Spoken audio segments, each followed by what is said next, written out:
In this episode of Law Talk, we discuss riding on power lines.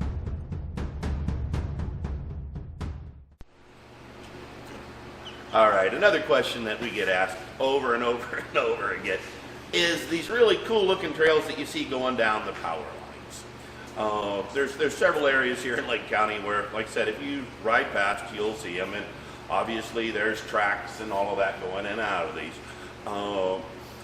Even myself, several years ago when I first moved up here, and before I knew the do's and the don'ts, I mean, I rode them, but these guys don't want you riding them, and it's actually illegal. You're trespassing on the power company property on most of them.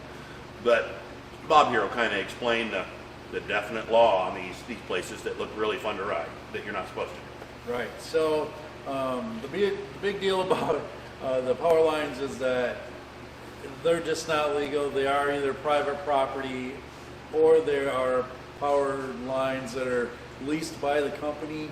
Either way, it's not legal to ride on any power lines unless they are an actual designated trail, and then that would mean the trail was leased by a club who allows and it's assumed all the liabilities and whatnot to operate on that power line. Here in Lake County, we pretty much, as far as ORVs, we only have crossings of power lines.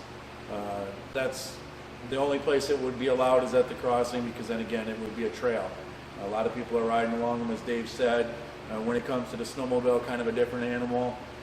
We do have, actually runs north out of our county, where the Wellston Club, I believe. Wellston Club, and that's a lease all the way through. They've leased that, and you actually ride under the power line and along the power line with a snowmobile. But again, that would not be legal for an ORV though. And even to clear it up, if you're riding Lincoln Hills, I believe is where all of our crossings are. There's half a dozen places where the trail goes across or under the power lines.